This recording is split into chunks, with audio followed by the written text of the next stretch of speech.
Before I begin, if you've ever lived through betrayal like this, or had the person you trusted most turn on you in an instant, please like, leave a comment, and subscribe to my YouTube channel.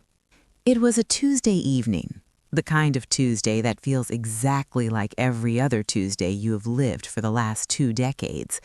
The rain was tapping a gentle, rhythmic chord against the living room window, a sound that usually lulled me into a sense of safety. I was sitting in my usual spot on the beige armchair, the one with the slightly frayed armrest that I kept meaning to reupholster but never got around to. On the television, a game show was playing, the bright lights and enthusiastic clapping providing a mindless background noise that allowed my brain to decompose after a long day. My husband, Richard, sat on the sofa. He was nursing a glass of scotch, the ice clinking softly every time he raised it to his lips. For the last hour, we hadn't spoken. That wasn't unusual for us lately. The silence between us had grown thick and mossy over the years, covering up the cracks in the foundation of our marriage. I thought it was just the comfort of old age, the settling in of two people who knew each other so well that words were no longer necessary. I was wrong. I was so incredibly wrong. The incident happened with such abruptness that my mind couldn't process it at first. One moment, the contestants on the screen were guessing the price of a new washing machine, and the next, the room plunged into gray silence. Richard had pointed the remote and clicked the power button. The screen faded to black. I blinked, confused, turning my head toward him with a half smile, expecting him to say something mundane like, "Let's go to bed," or "I have a headache." Instead, he was looking at me, really looking at me, but not with the eyes of the man I had married 22 years ago. His eyes were flat, hard, and devoid of any warmth. It was like looking into the eyes of a shark that had just decided to bite. He set his glass down on the coaster with a deliberate heavy thud. Then he spoke 2 words, just 2. "Get out, Linda. I'm done. I want you out of this house tonight." My heart gave a painful, heavy thump against my ribs. The air in the room suddenly felt very thin. "Out of the house?" I repeated, trying to piece together a puzzle that was missing all its edges. "Richard, it's 9:30 at night. It's raining. What is going on? Is this about the dinner? I know the roast was a little dry, but—" "It's not about the roast," he cut in, his voice frighteningly calm. "It's about the last 10 years. I'm unhappy. I've been unhappy for a long time, and I'm done pretending. I want my life back. I want my space back, and I can't have that with you hovering around, breathing my air. So get out." I sat frozen. The cruelty of it was breathtaking. We had built this life together. We had paid the mortgage together. We had raised a daughter who was now away at college together. And he was evicting me like I was a squatter he had found sleeping in the basement? "You can't just kick me out," I said, my voice trembling but gaining a little strength. "This is my home too. My name is on the deed. You can't just tell me to leave." Richard let out a short, derisive sigh, shaking his head as if he were explaining simple math to a toddler. "Don't make this difficult, Linda. Don't make a scene. You know I can make your life a living hell if I want to. Just pack a bag, go to a hotel, go to your sister's. I don't care where you go, just go. If you're not gone in 20 minutes, I'm taking your things and throwing them on the lawn, and you know I'll do it." I looked at him, searching for a trace of the man who had held my hand when my mother died, the man who had cried when our daughter was born. He wasn't there. In his place was a stranger wearing my husband's skin, a stranger who looked at me with pure contempt. And in that moment, a strange sensation washed over me. It wasn't rage, it wasn't hysteria, it was a cold, numbing clarity. I realized that arguing with him was useless. He had been planning this. You don't just wake up on a Tuesday and decide to evict your wife of 2 decades unless you have been orchestrating it in your head for months, maybe years. I stood up. My knees felt weak, but I forced them to lock. I didn't scream. I didn't throw a vase. I simply nodded. "Okay," I said quietly. The surprise on his face was microscopic, a tiny flicker of his eyelid, but I saw it. He had wanted a fight. He had wanted me to beg, to plead, to cry, so he could feel powerful, so he could justify his cruelty by calling me hysterical. I wouldn't give him that satisfaction. I walked past him, smelling the stale scotch on his breath, and went into the bedroom. I pulled my small overnight suitcase from the top shelf of the closet. I packed methodically. Underwear, toothbrush, the medication for my blood pressure, a change of clothes, my phone charger. I moved like a robot, my mind completely detached from my body. I felt like I was watching a movie of someone else's life crashing and burning.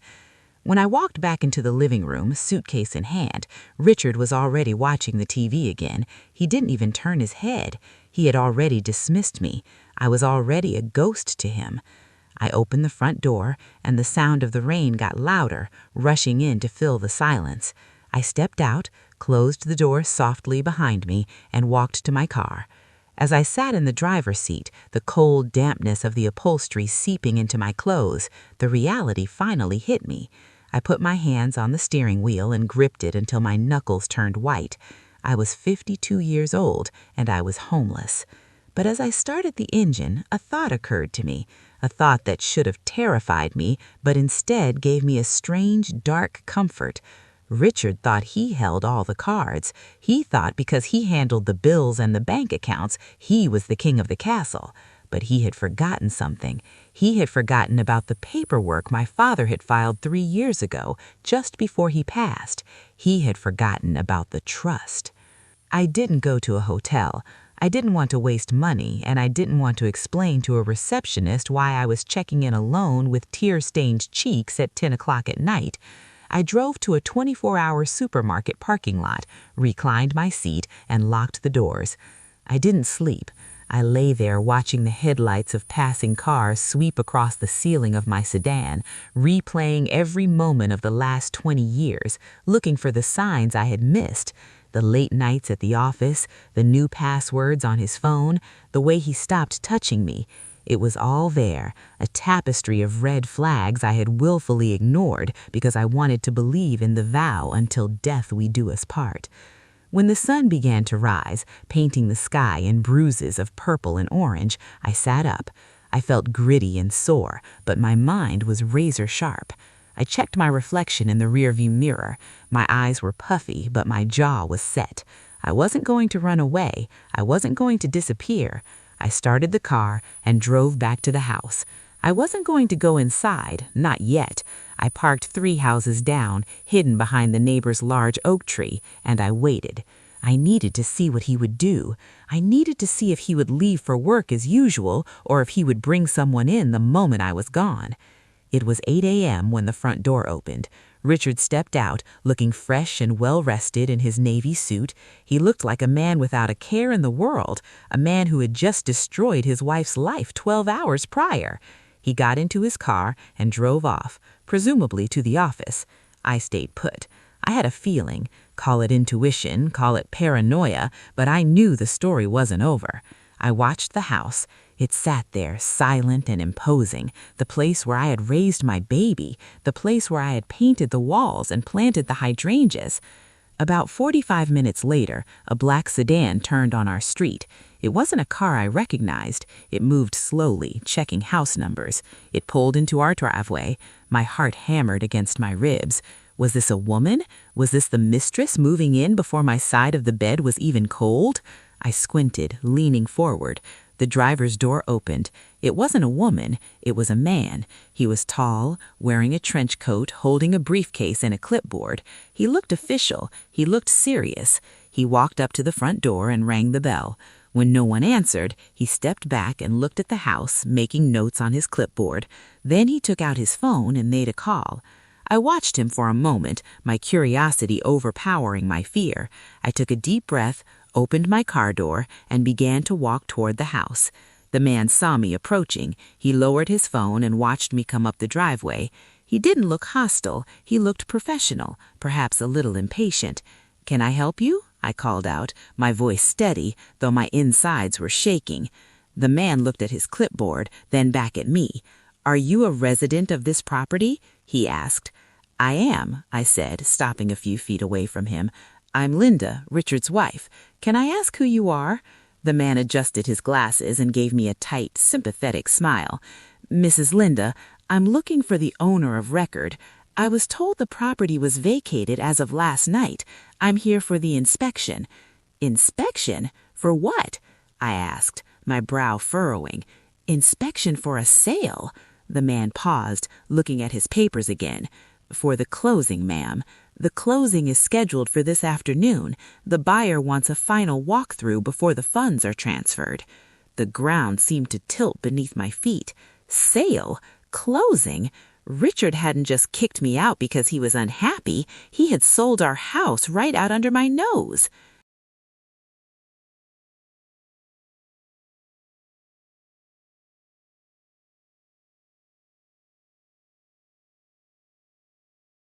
Sold? I repeated the word as if it were a foreign object in my mouth, sharp and tasting of copper. The morning air, which had felt crisp just moments ago, suddenly felt heavy, pressing down on my shoulders like a lead vest. The man in the trench coat, Mr. Henderson, as his name tag read, looked at me with a mixture of confusion and pity. He adjusted his glasses, glancing from his clipboard to my face, trying to reconcile the disconnect. "Yes, ma'am. The property was listed privately 3 months ago. The buyers, a nice young couple from the city, made an all-cash offer last week. We were told the house would be vacant by this morning for the final walkthrough." 3 months. The timeline hit me like a physical blow to the stomach. 3 months ago, we had celebrated our anniversary. Richard had bought me a silver bracelet. We had gone to that Italian place downtown, the one with the candlelight and the overpriced wine. He had toasted to us, and all the while, he had been showing our home to strangers behind my back. He must have done it during the days I was volunteering at the library, or those weekends I went to visit my mother's grave. The level of deception required to pull this off wasn't just a mistake. It was a job. It was a calculated, cold-blooded operation. I looked at Mr. Henderson. I could have screamed. I could have told him right then and there that I had no idea what he was talking about, that I had been evicted the night before like a stray dog. But something stopped me.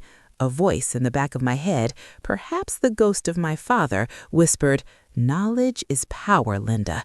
Don't show your hand until you hold the aces." If I caused a scene now, Richard would just spin it. He'd say I was mentally unstable, that I was trying to sabotage him. No, I needed to know exactly how he had done this. "I see," I said, forcing a smile that felt like it was cracking the dry skin of my face.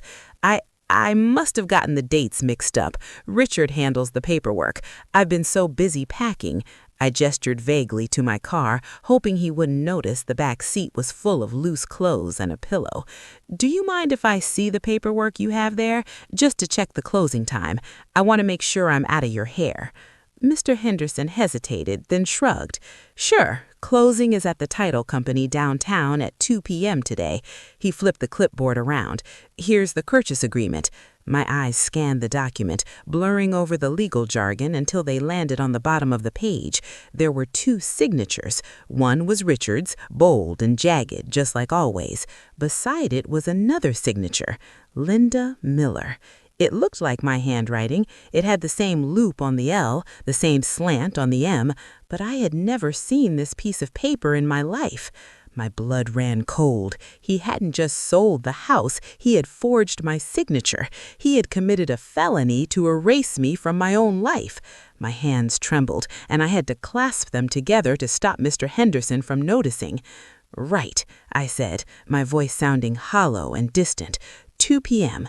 Okay, I'll get out of your way. I just need to grab one last box from the garage.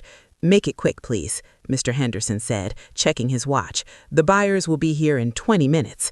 I walked back to my car, but I didn't get in. I leaned against the hood, breathing in ragged gasps. The betrayal was so absolute it was almost impressive. Richard wasn't just leaving me, he was cashing out. He was taking the equity we had built over 20 years, money that was meant for our retirement, for our daughter's future, and he was going to disappear with it. He probably had a separate account set up, a plane ticket booked. He thought I was a foolish, submissive woman who would go cry at her sister's house for a week while he finalized his escape. He thought I was weak. I got into the car and started the engine. I didn't go to the garage. I had seen enough. I reversed out of the driveway, giving Mr. Henderson a polite wave, and drove away. But I didn't drive aimlessly this time. I had a destination. I drove straight to the city center, to a brick building that smelled of old paper and mahogany, the law offices of Sterling and Finch. Mr. Sterling had been my father's attorney for 40 years. He was semi-retired now, a man in his 80s with hands that shook, but a mind that was still as sharp as a bear trap. He was the one who had helped my father set up the estate before he died. I hadn't seen him in 3 years, not since the funeral. When I walked into the reception area, the secretary looked up, startled by my appearance. I caught a glimpse of myself in the glass partition, hair disheveled, eyes red-rimmed, wearing the same clothes as yesterday. I looked like a wreck.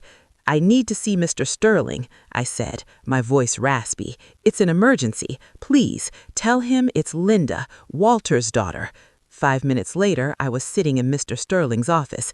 It was a sanctuary of silence, lined with books that reached the ceiling. Mr. Sterling sat behind his massive oak desk, peering over me over his spectacles. "Linda," he said softly, "you look like you've been through a war." "I am in a war. I just didn't know it until this morning." I told him everything. I told him about the TV turning off, the get out, the night in the car. I told him about the man in the driveway and the forged signature. I told him about the closing at 2 p.m. Mr. Sterling listened without interrupting, his face an unreadable mask of wrinkles. When he finished, he leaned back in his leather chair and tented his fingers. "He's trying to sell the house," he muttered, "and he forged your name." "Yes," I said, "but can he do that? I mean, obviously it's illegal to forge a signature, but if the title company doesn't know, if he has the deed—" Mr. Sterling let out a low, dry chuckle. It was a sound devoid of humor. "Linda, do you remember the conversation we had when your father passed about the house?" I frowned, trying to think back through the fog of grief I had been in at the time. I remember we transferred the title. My father left the house to me." "To you," corrected Mr. Sterling, "not to Richard, and certainly not to Richard and Linda as joint tenants with rights of survivorship in the traditional sense. Your father was a suspicious man, Linda. He liked Richard well enough, but he didn't trust him with the family assets. He thought Richard was a bit too fond of shortcuts." I felt a pang of guilt. I had defended Richard back then. I had told my father he was being unfair. Now, looking at the wreckage of my marriage, I realized my father saw what I refused to see. Mr. Sterling stood up and walked to a filing cabinet in the corner. He pulled out a thick, dusty folder and dropped it on the desk. Dust motes danced in the sunlight. "Your father insisted on placing the property into a living trust," Mr. Sterling explained, opening the file. "The deed is held by the Walter Miller Family Trust. You are the primary beneficiary, and you are the trustee. Richard is listed as a successor trustee only in the event of your death or incapacitation." He turned the document around so I could see. "Richard can't sell that house. He doesn't own it. The trust owns it. And as the trustee, you are the only person on this earth who can authorize a sale. Even if he forged your signature on a purchase agreement, the title search should have flagged this immediately." "Then why is the closing happening today?" I asked, confusion swirling in my head. Mr. Sterling's eyes narrowed. "Because Richard is smart, or he thinks he is. He likely forged a certification of trust or a resignation of trustee document claiming you stepped down and appointed him. He's trying to bypass the checks and balances by creating a false paper trail. If the title company is lazy, or if he has a friend on the inside, he might just pull it off." He looked at the grandfather clock in the corner. It was 10:30 a.m. "If that sale goes through," Mr. Sterling said, his voice dropping to a serious growl, "and the money is wired to an offshore account or a shell company, getting it back will take years. We have to stop the transaction." "How?" I asked. "Do we call the police?" "We could," Mr. Sterling said, "but the police will call it a civil matter until we have proof of fraud, and by then the money will be gone. No, we need to stop the transaction at the source." He closed the folder with a sharp snap. "Where is the closing taking place?" "The title company downtown, First American, I think Mr. Henderson said." Mr. Sterling stood up, grabbing his cane. "Then that is where we are going. But Linda, you need to be ready. You are going to have to walk into that room and confront him. You are going to have to look him in the eye and destroy his plan. Can you do that? Can you stand up to him?" I thought about Richard's face the night before, the coldness, the cruelty, the way he looked at me like garbage he was throwing to the curb. I thought about the 20 years of laundry, the cooking, the support, the love I had poured into a black hole. My fear began to evaporate, replaced with a cold, hard resolve.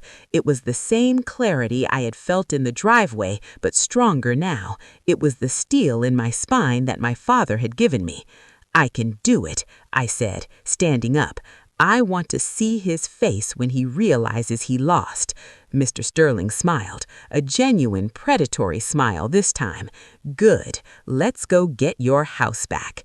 We spent the next 2 hours preparing. Mr. Sterling made calls. He gathered certified copies of the original trust, the death certificate of my father, and my identification. He had his secretary draft an emergency affidavit. We were building a fortress of paper to drop on Richard's head. At 1:30 p.m., we parked outside the title company. It was a sleek glass building, reflecting the gray sky. My stomach was twisting in knots, but I forced myself to breathe. I checked my phone, no calls from Richard. The silence that followed my entrance was absolute. It was heavy and suffocating, the kind of silence that usually happens right after a car crash, before the screaming starts.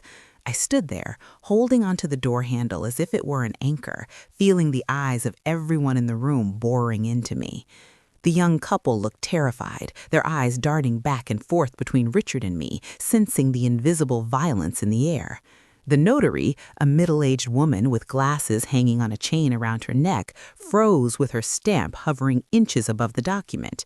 And Richard looked like a man who had just seen the ghost of his own conscience. His face, usually so composed and tanned, had drained of all color, leaving him a sickly shade of gray. A bead of sweat broke loose from his hairline and trickled down his temple, a tiny betrayal of his panic. "Linda?" he finally choked out, his voice cracking. He stood up, his chair scraping loudly against the floor, a harsh sound that made the young woman jump. He tried to compose himself, tried to pull the mask of the loving husband back over his panicked features, but it was slipping. He forced a smile that looked more like a grimace of pain. "Honey, what are you doing here? You look terrible. I thought you were resting." He turned to the buyers, spreading his hands in a gesture of helplessness. "I'm so sorry. My wife, she's been having a very difficult time lately. Her nerves, she gets confused." The audacity of it took my breath away.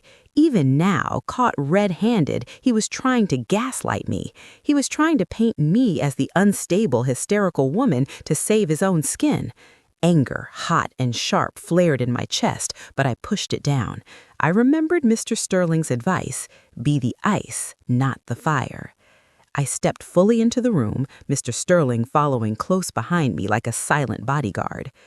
"I am not confused, Richard," I said, my voice steady, clearer than it had been in years. "And I am not resting. I spent the night in my car because you threw me out, remember?" The young woman gasped, her hand flying to her mouth. The young man narrowed his eyes, looking at Richard with sudden suspicion. "Threw you out?" the young man asked. "He told us you were moving to Florida to be with your grandkids." "We don't have grandkids," I said simply, locking eyes with Richard.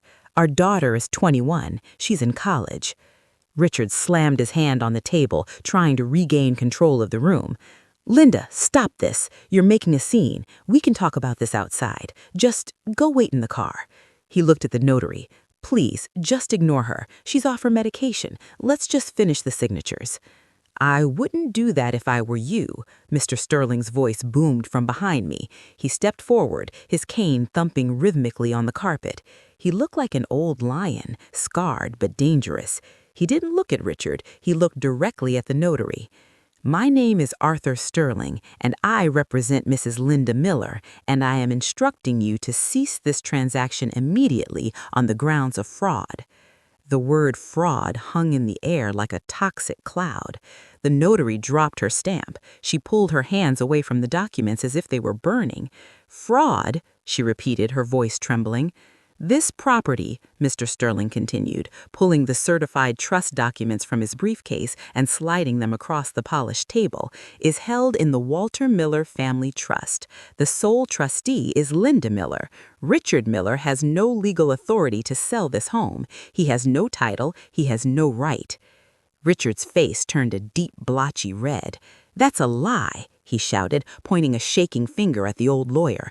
I'm the husband. It's marital property. I have power of attorney. Show it, I said. I walked up to the table and stood right next to him. I could smell his cologne, the same scent I used to buy for him every Christmas. Now it just smelt like deception.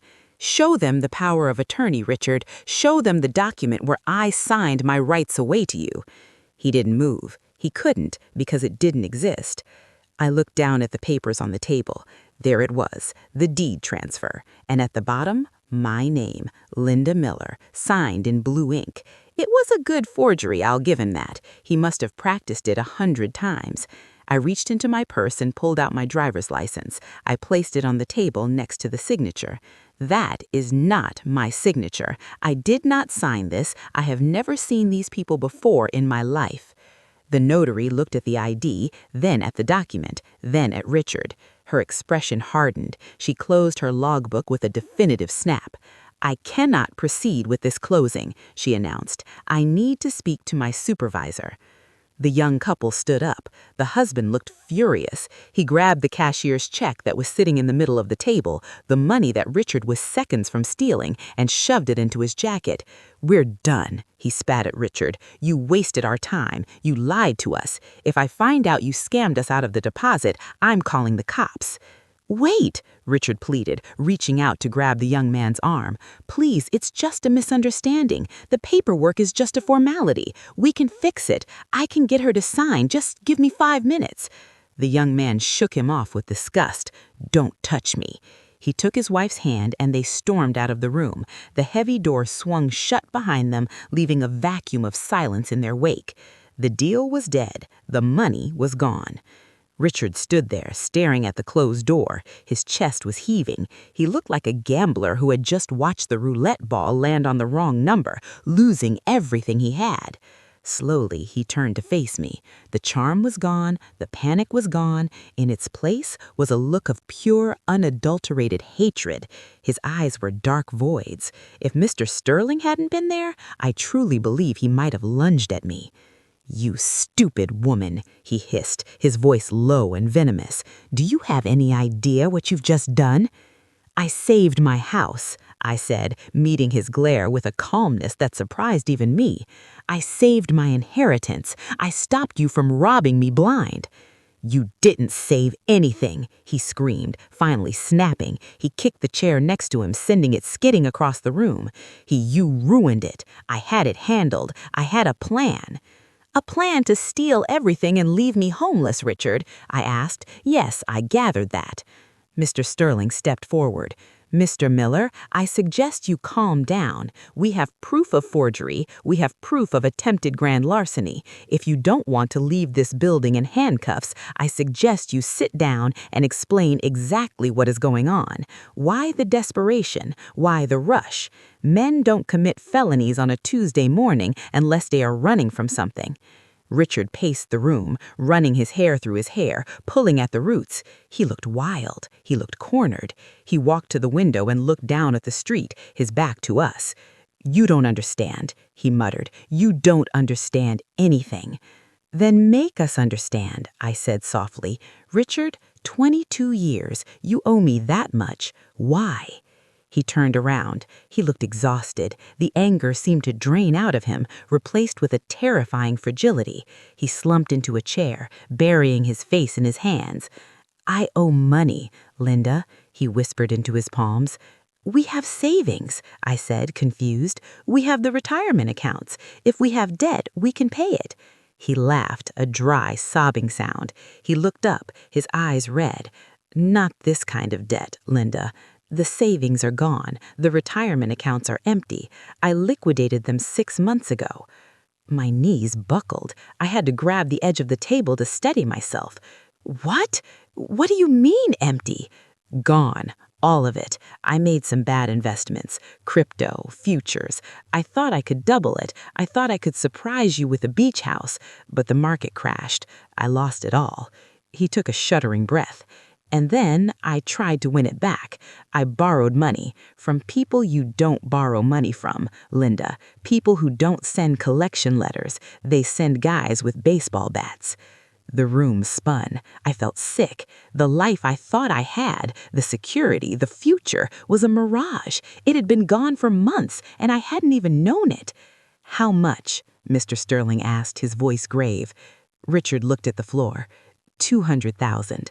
They gave me until tomorrow. That's why I needed the house sale. That's why I needed the cash today.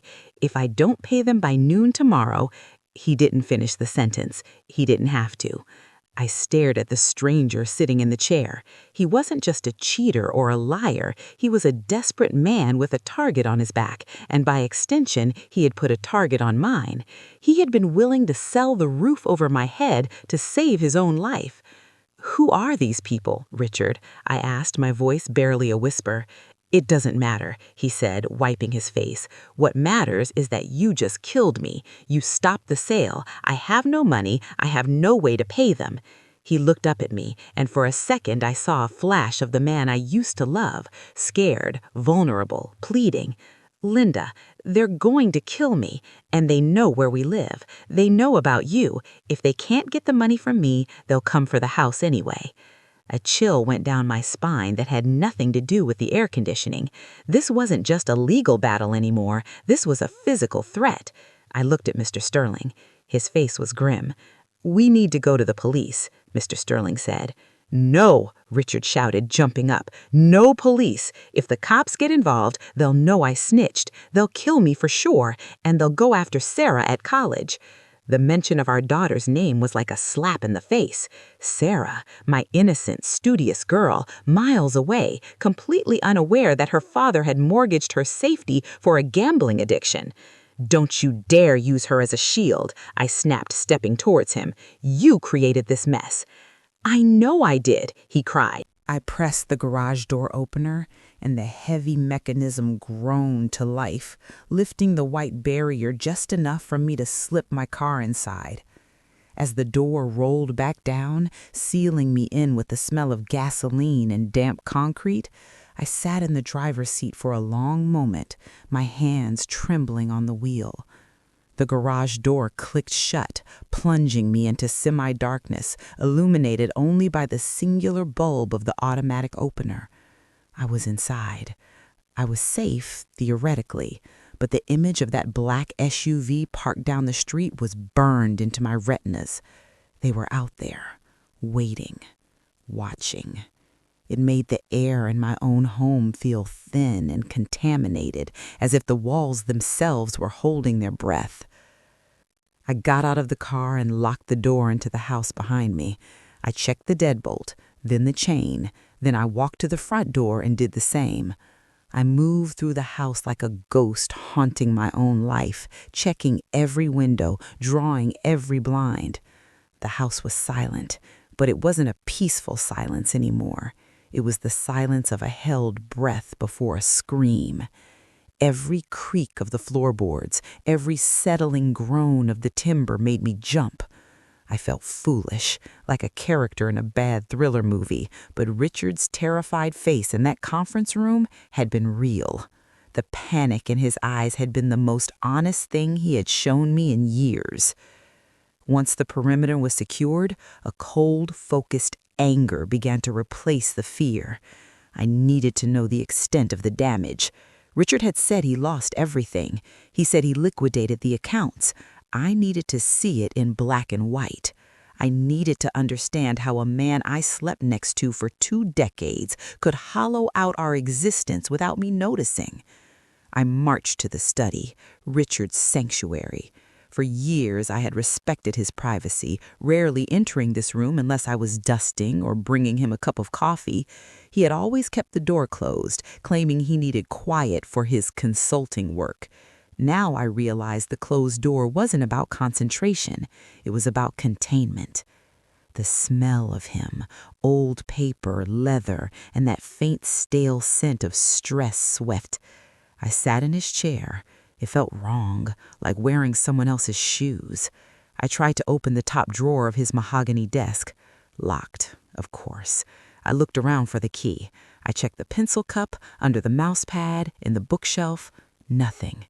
Then I remembered a habit he had. He used to take spare keys under things, under the kitchen table, under the wheel well of the car. I felt under the lip of the desk chair. There, stuck with a piece of duct tape, was a small brass key. I peeled it off and inserted it into the lock. The drawer popped open with a soft click. I pulled it out, expecting files, maybe some tax returns. What I found was a graveyard of our financial life. There were no neat folders here, just stacks of crumpled notices, unopened envelopes with red stamps, and a spiral notebook filled with frantic scribbled math. I picked up the first stack. Final notice, past due, foreclosure warning, dated 3 weeks ago. He had intercepted the mail. He must have been rushing home every day to check the box before I could. I dug deeper. I found the bank statements. My eyes scanned the columns, and my stomach churned. Withdrawals, massive ones, 5,000 here, 10,000 there, wire transfers to entities with names like Lucky Star Holdings and Vegas Zenith. And then I found the one that broke me. It was a withdrawal slip from 6 months ago. The account number was familiar. It was the custodial account we had set up for Sarah when she was born. Every birthday check from her grandmother, every dollar she saved from summer jobs, every monthly contribution we had made for 21 years. It was supposed to be her tuition, her start in life. The balance read 0. He had stolen from his own daughter. I put the paper down, feeling a wave of nausea so violent I had to put my head between my knees. It wasn't just gambling. It was a sickness, a rot that had consumed his morality entirely. He hadn't just bet his own money. He had bet Sarah's future. Tears pricked my eyes, but I refused to let them fall. Crying wouldn't put the money back in the bank. Crying wouldn't make the men in the SUV go away. As I shifted the papers, something hard slid to the back of the drawer. I reached in and pulled out a phone. It was a cheap, prepaid flip phone, a burner. It was turned off. I pressed the power button, praying it had a charge. The screen lit up, glowing a sickly blue in the dim room. There were no contacts saved, just a list of recent calls and texts. Most were to a number labeled only as MK. I opened the messages. Richard, I need more time. The sale closes Tuesday. MK, you're out of time, Rich. Tuesday or we take a finger. Richard, please, it's guaranteed. I just need a few days. MK, if the money isn't in the account by 5 p.m. Tuesday, we pay a visit to the house. Maybe the wife can cook for us. I dropped the phone on the desk as if it were a venomous snake. Maybe the wife can cook for us. The threat was casual, domestic, and terrifying. They knew who I was. They knew where I was. And Richard knew it. He had known they were coming for me if he failed, and he still played the game. He still ran away and left me here as the collateral. Suddenly, the burner phone in front of me began to buzz. The vibration against the wood of the desk sounded like a drill. The screen flashed, MK calling. My heart hammered against my ribs like a trapped bird. I stared at the phone. If I didn't answer, they would assume Richard was ghosting them. If I did answer, well, I would be crossing a line. I would be acknowledging that I was in the game. But I was in the game, wasn't I? I was sitting in the center of the board. I took a deep breath, picked up the phone, and flipped it open. I didn't say anything. I just held it to my ear and listened. "Richie, Richie, Richie," a voice crooned. It was deep, scratchy, sounding like gravel tumbling in a dryer. "I'm looking at your driveway, and I don't see your car, but I see the wife's car, and I see the lights on. Did you leave her behind to clean up your mess?" I couldn't speak. My throat was constricted with terror. "You're not talking, Rich. That makes me nervous, and when I get nervous, I get heavy-handed. You had until closing today. We checked the records. The sale didn't go through. That means you don't have my money." "He's not here," I whispered, the word that came out before I could stop them. There was a pause on the other end, a silence that stretched for 5 seconds, heavy and assessing. "Well, well, well," the voice said, sounding amused. "Mrs. Miller, Linda, I didn't think you had the stomach to pick up the phone." "He's gone," I said, my voice gaining a fraction more strength. "He ran away. He doesn't have the money." "I know he doesn't, but you do. Or rather, you have the assets, the house, the jewelry, the nice car.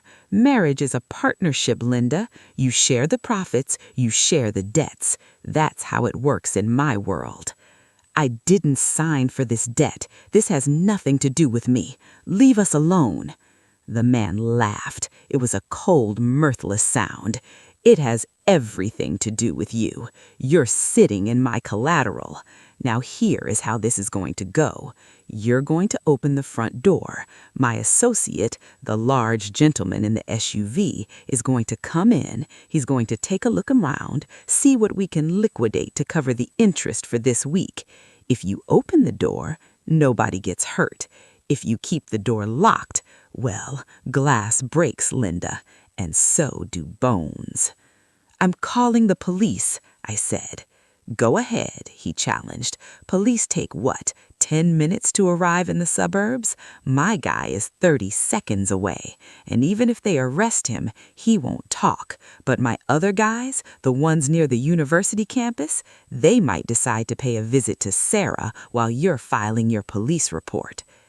The blood drained from my face. They knew exactly where Sarah was. This wasn't a bluff. These people had done their homework. They had me in a checkmate before I even knew we were playing. "Leave my daughter out of this," I hissed, a sudden feral protectiveness rising up in me. "Then open the door," he said. "You have 2 minutes." The line went dead. I stared at the phone in my hand. 2 minutes. I looked at the window. Through the blinds, I could see the headlights of the SUV flare to life. It was pulling forward. It was coming up the driveway. Panic, hot and blinding, threatened to overwhelm me. My instinct was to run, to hide in the closet, to curl up into a ball. But then I looked at the picture on Richard's desk. It was a photo of Sarah at her high school graduation, smiling, full of hope. Richard had stolen her money. He had put her in danger. If I crumbled now, if I let these men in, they would pick the bones of this family clean. They would never stop. This wasn't about interest. "Frank," I said again, my voice catching in my throat, "did you hear me? Richard is gone, and there are men who just kicked down my front door." There was a long silence on the other end of the line. I could hear the background noise of a dive bar, the clacking of pool balls, the hum of low conversation, the thrum of a jukebox playing an old country song. Then the sound of a chair scraping against a wooden floor. "I heard you, Linda." Frank's voice came through, low and rough like sandpaper. "Are you hurt?" "No," I said, looking at the splintered door frame and the heavy table I had shoved against it. I had Dad's shotgun. I scared him off, but he said he'd be back. He said they'd go after Sarah." "Hang up," Frank said instantly. "Don't say another word on this line. Pack a bag, turn off the lights, go to the bathroom in the center of the house, and sit in the tub. I'm 10 minutes out." The line went dead. I lowered the phone, my hand shaking so hard I almost dropped it. Frank. My brother-in-law, the black sheep, the man Richard had forbidden me from speaking to for the last 15 years because he was bad news, an ex-con who had done time for aggravated assault. Richard had always painted himself as the saint, the successful businessman, the golden child, while Frank was the screw-up. But as I stood in the dark hallway of my broken home, clutching a shotgun, I realized the roles had been reversed. Richard was the criminal, Richard was the coward, and Frank was the only one coming to save me. I did as Frank said. I moved to the bathroom, bringing the gun with me. I sat on the cold porcelain of the bathtub rim, listening to the rain hammer against the roof. Every shadow looked like a monster. Every creak of the house sounded like footsteps. I thought about the last 22 years. I thought about the dinners I had cooked, the shirts I had ironed, the endless sacrifices I had made to keep our family respectable. It was all a lie, a facade built on a sinkhole. Richard hadn't just made a mistake. He had been living a double life, and now that life had come crashing through my front door. Exactly 9 minutes later, I heard the roar of a motorcycle engine cut through the storm. It was loud, aggressive, and distinctly American. It idled in the driveway for a moment, then shut off. Heavy boots crunched on the pavement. I gripped the shotgun, my knuckles white. "Linda," a voice called out from the front yard, "is Frank. Put the gun down before you blow my head off." I let out a breath I didn't know I was holding. I scrambled out of the bathroom and ran to the foyer. I pulled the table away from the door and peered through the broken gap. Frank stood there in the rain, water streaming off his leather jacket. He looked older than the last time I had seen him, grayer in the beard, heavier in the shoulders, but his eyes were the same, sharp, alert, unafraid. I opened the door, and before I could say a word, he stepped inside, pushed me gently back, and kicked the door shut behind him. He didn't hug me. He didn't offer platitudes. He immediately scanned the room, his eyes taking in the splintered wood, the mud on the rug, the shotgun in my hand. "You really pulled Walter's old 12-gauge on a collector?" Frank asked, a small, grim smile touching his lips. "I didn't think you had it in you, Linda." "I didn't have a choice," I said, whispering. "He was going to come in." "Yeah, he was." Frank nodded, his face hardening. He walked over to the window and peered through the blinds, checking the street. "You did good. Most people would have frozen. You bought us time, but not much." He turned back to me, unzipping his wet jacket to reveal a plain black t-shirt and tucked into his belt a handgun. The sight of it was jarring, but oddly comforting. "Where is he, Linda? Where is my brother?" "I don't know," I said, feeling the anger bubble up again. "We were at the title company. I stopped the sale. He panicked. He said he owed $200,000. He said if he didn't pay by tomorrow, they'd kill him. Then he ran." Frank let out a low whistle, shaking his head with disgust. 200 large. Richie always did dream big.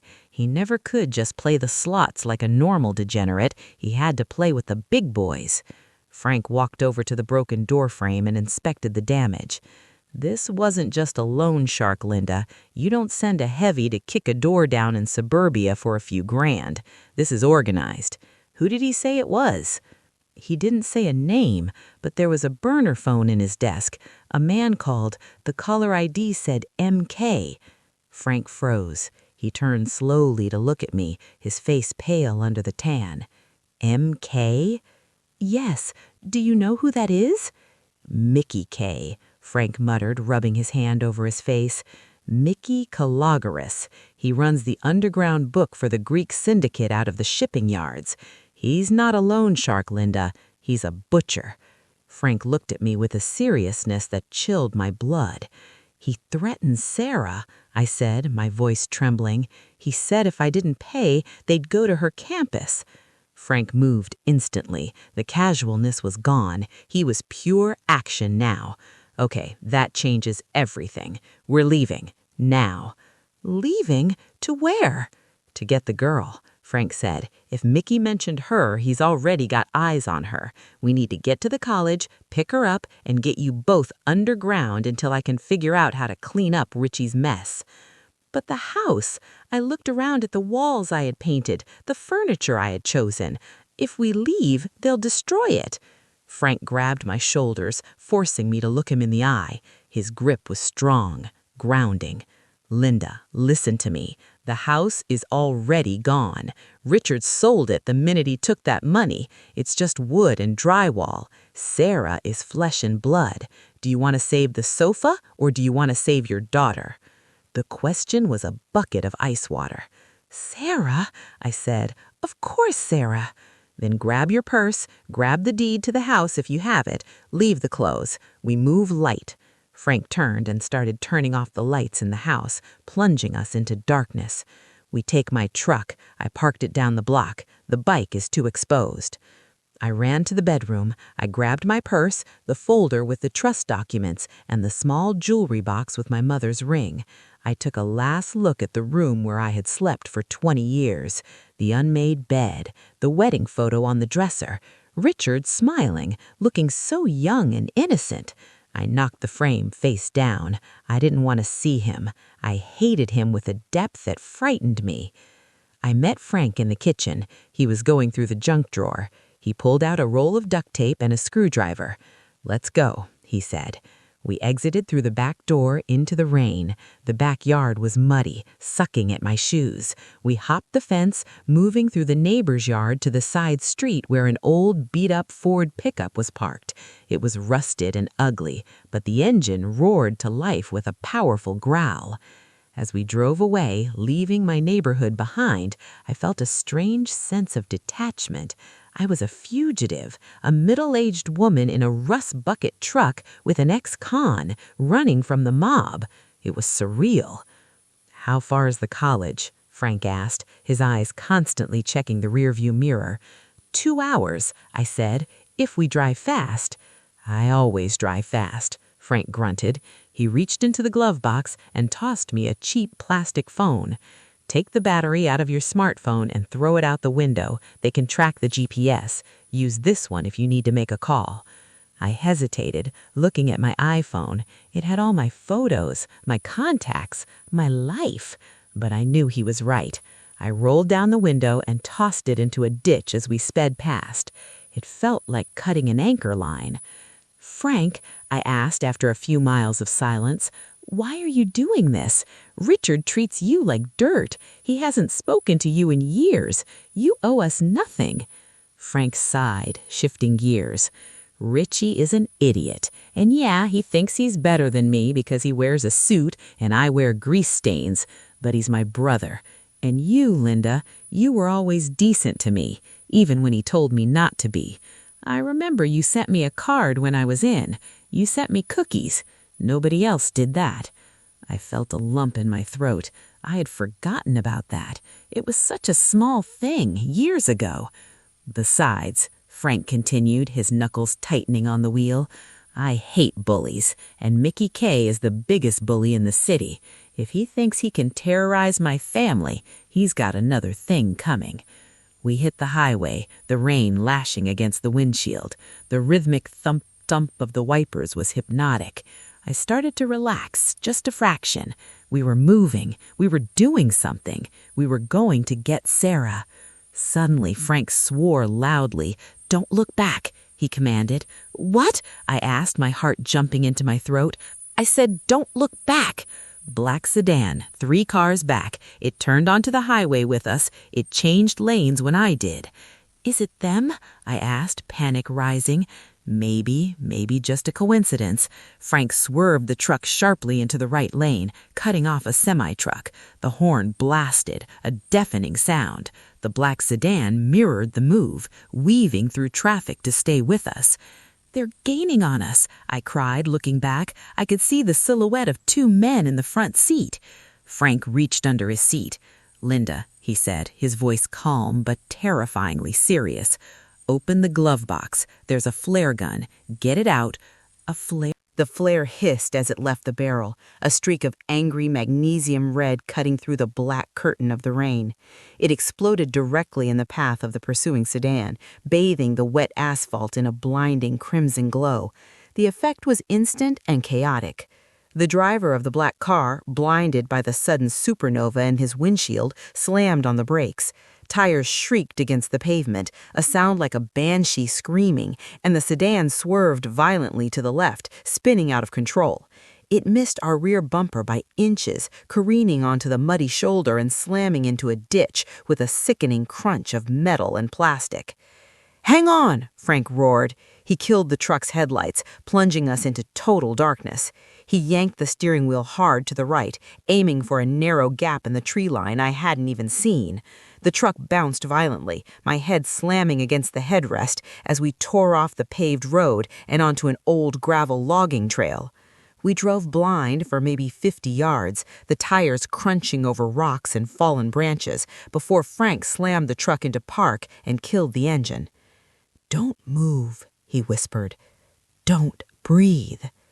We sat there in the suffocating dark, the only sound the ticking of the cooling engine and the rain drumming on the roof.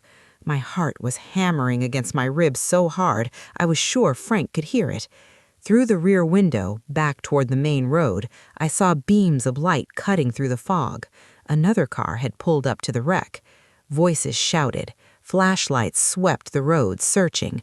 One beam swept over the entrance to the logging trail, illuminating the trees just 10 feet from us. I squeezed my eyes shut, gripping the door handle, praying to a God I hadn't spoken to in years. The light moved on. The voices faded. After what felt like an eternity, car doors slammed and engines revved. The sounds moved away, fading into the distance. They had bought the diversion. They thought we had kept speeding down the highway while they crashed. Frank let out a long, ragged exhale and slumped back against the seat. "That," he said, his voice trembling slightly, "was too close." He turned to me, and in the faint moonlight filtering through the trees, I saw him grin. It wasn't a happy grin. It was the wild, adrenaline-fueled grin of a survivor. "Nice shot, Linda. You handled that flare gun better than most cons I know." "I was terrified," I admitted, my voice barely a squeak. I looked at my hands. They were still shaking uncontrollably. I could have killed them. "They were trying to kill us," Frank said, his tone sobering instantly. "Don't ever forget that. In their world, hesitation is a death sentence. You did what you had to do." He started the truck, keeping the lights off as we crept deeper into the woods, eventually looping back onto a different service road. "We need to get off the grid. No highways. I know the back roads to the college. It'll take longer, maybe 3 hours, but it's safer." The drive was agonizing. Every pair of headlights in the rearview mirror made me jump. Every shadow looked like a gunman. To keep me from falling apart, Frank started talking. He told me about his life, not the lies Richard had fed me, but the truth. He told me about how he had gone to prison not because he was a violent thug, but because he had beaten up a man who was hurting his girlfriend. He told me how Richard had let him rot in there, refusing to pay for a lawyer, using Frank's incarceration to play the role of the martyr to our parents. "Richie always needed to be the good son," Frank said, his eyes scanning the dark road. "And you can't be the good son unless you have a bad son to compare yourself to. I was his prop, Linda. I was the cautionary tale he used to make himself look like a saint. And he convinced you to hate me because he was terrified that if you got to know me, you'd see through him." I listened, tears streaming down my face. I had been so blind. I had judged this man based on the word of a liar. I reached out and touched Frank's arm. "I'm sorry," I whispered. "I'm so sorry I kept you away from the family. I'm sorry I didn't let you see Sarah grow up." Frank glanced at me, his expression softening. "We can't change the past, Linda. We can only fix the now. And right now, saving Sarah is all that matters." We arrived at the university town just after 2 a.m. The rain had finally stopped, leaving the streets slick and shining under the orange streetlights. The campus was quiet, a sleeping giant of brick and ivy. It looked so peaceful, so normal, that for a second I felt like I was losing my mind. How could my world be exploding while these students slept safely in their beds? "Which dorm?" Frank asked, pulling the truck into a shadowed corner of a parking lot. "Liberty Hall, room 304. It's on the north side." We got out of the truck. Frank tucked his handgun into the back of his waistband and pulled his jacket down. "Walk fast," he instructed. "Look like you belong here. If anyone asks, family emergency," which isn't a lie. We crossed the quad, the wet grass soaking the bottom of my pants. My stomach was twisted in knots. What if she wasn't there? What if they had already gotten to her? I checked the burner phone Frank had given me. Still no answer from Sarah. We reached the dormitory. The front door was locked, requiring a key card. I pressed the buzzer for the night attendant. A sleepy-looking student with headphones around his neck buzzed us in, barely looking up from his textbook. We hurried past the security desk and into the elevator. The elevator ride to the 3rd floor was the longest 10 seconds of my life. The numbers lit up slowly. 1, 2, 3. The door slid open. The hallway smelled of stale popcorn and floor wax. We walked down the corridor, checking the numbers. 302, 303, 304. I stopped in front of the door. I could hear music playing softly inside. She was there. She was safe. I felt a sob of relief catch in my throat. I raised my hand and knocked. "Sarah?" I called out. "Sarah, it's Mom. Open the door." The music stopped. Silence. Then the sound of footsteps approaching the door. The peephole darkened as someone looked through. "Mom?" Sarah's voice came through the wood, muffled. She looked confused, hesitant.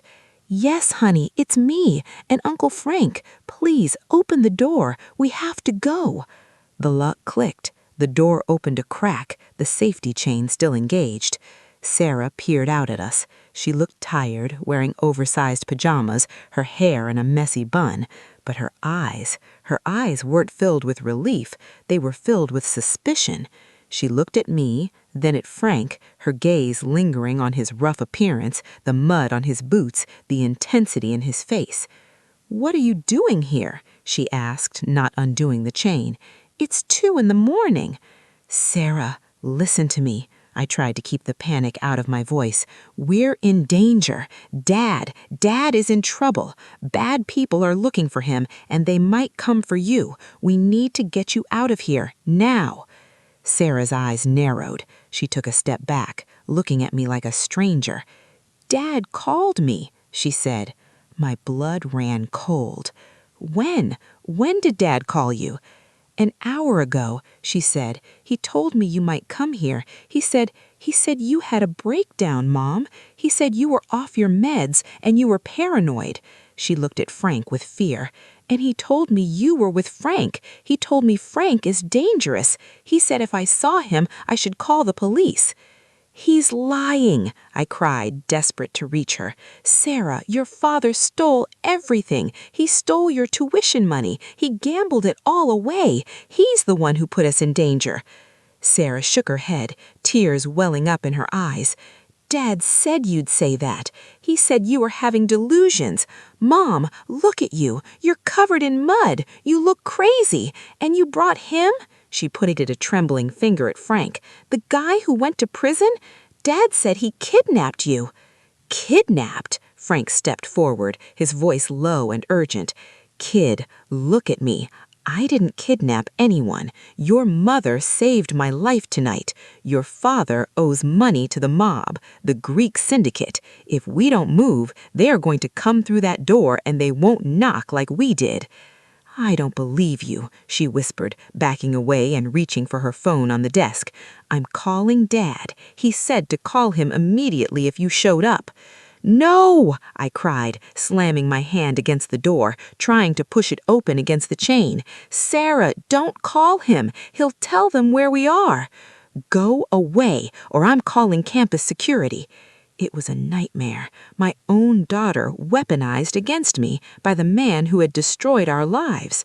Richard had anticipated this. He knew I would run to her. He had poisoned the well before I could even take a sip.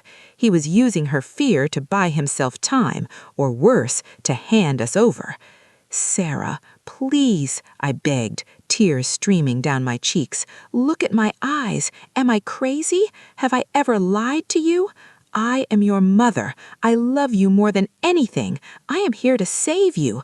Please, just open the door." She hesitated. She looked at her phone, then at me. The bond of 21 years was fighting against the manipulation of 1 hour. I saw the conflict in her face. Suddenly, her phone rang. The sound was loud and jarring in the quiet dorm room. Sarah jumped. She looked at the screen. "It's Dad," she said. "Don't answer it," Frank warned. "Sarah, do not answer that phone." But she did. She pressed the green button and put it to her ear, her hand shaking. "Dad, they're here. Mom and Frank." The ground was slick with mud and cold rain, sucking at our shoes as we sprinted across the darkened quad. Behind us, the shattering of glass and the shouts of men echoed against the brick buildings of the university, a chaotic soundtrack to the nightmare my life had become. My lungs burned, searing with every gasp of cold air, but I didn't slow down. I couldn't. I had Sarah's hand gripped tight in mine, pulling her along, her fingers cold and trembling. She was sobbing, a low, keening sound that broke my heart, but there was no time for comfort, not yet. We were prey in an open field, and the wolves were closing in. "Keep your heads down," Frank hissed, leading us toward the shadows of the library building. "Stay off the paths, stick to the bushes." We dove into a thicket of rhododendrons just as a pair of headlights swept across the lawn. A campus security car, lights flashing, roared past on the walkway, followed closely by the black SUV we had seen earlier. The mob wasn't worried about being subtle anymore. They were brazen. They knew the police would take minutes to respond to the shots fired call, and in those minutes, they intended to scoop us up and disappear. We crouched in the wet dirt, breathing raggedly. Sarah was shaking violently, her eyes wide and unseeing. "Mom," she gasped, her voice sounding small and broken. "Mom, he said he was sorry. Dad said he was sorry." "I know, baby," I whispered, pulling her into my chest, trying to shield her from the reality of it. "I know." "He told them," she choked out, the realization finally landing with the weight of a stone. "He told them where I was. He traded me." "He's a coward," Frank said, his voice hard as flint. He was peering through the leaves, watching the SUV circle the dorms. "And right now, we need to be ghosts. We can't go back to my truck. They'll be looking for it. We need new wheels." "Steal a car?" I asked, looking at him. A week ago, the thought would have appalled me. I was the president of the HOA. I was a woman who returned extra change to the cashier. Now, I was ready to do whatever it took. "Borrow one," Frank corrected grimly. "Come on, the faculty lot is behind the engineering building, less security." We moved like shadows, skirting the edge of the chaos. Sirens were wailing in the distance now, getting louder. The cavalry was coming, but they couldn't help us.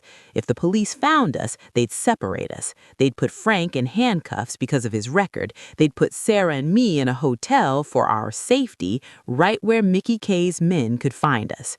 We were on our own. We reached the parking lot. It was mostly empty, save for a few sedans. Frank moved to an older model station wagon, a beige Volvo that looked like it had seen better days. "Old reliable," he muttered. He pulled a slim metal tool from his boot, a lockpick, and went to work on the driver's side door. It took him 10 seconds. He was inside, popping the steering column, twisting wires. The engine sputtered to life. "Get in," he ordered. "Floorboards. Stayed down until we clear the town." I pushed Sarah into the back seat and climbed in after her, curling up on the musty carpet of the back seat. Frank threw the car into reverse, and we rolled out of the lot, keeping the headlights off until we hit the main road. As we drove, I could hear the police cruisers flying past us in the opposite direction, rushing toward the dorms we had just fled. We were slipping through the net by seconds. We drove in silence for 20 minutes, putting miles between us and the university. Only when we reached the interstate did Frank tell us to sit up. Sarah looked like a shock-shelled soldier. Her face was pale, streaked with mud and tears. She stared out the window at the passing darkness, her world completely upended. "Where are we going?" I asked, climbing into the front seat. "We have no money, no phones, no ID." "We're going to the boneyard," Frank said. "The boneyard?" "The old shop," Frank explained. "It's about an hour south. It's a scrapyard now, closed down 3 years ago, but the structure is still there. It's fenced, it's hidden, and it's got supplies. Richard doesn't know about it. He wouldn't be caught dead in a place like that." It was a grim destination, but it was better than a motel where we could be tracked. I reached back and took Sarah's hand again. "We're going to be okay," I said, trying to sound convinced. Frank reached for the radio dial. "Let's see what the narrative is," he muttered. He scanned the AM frequencies until he found a local news station.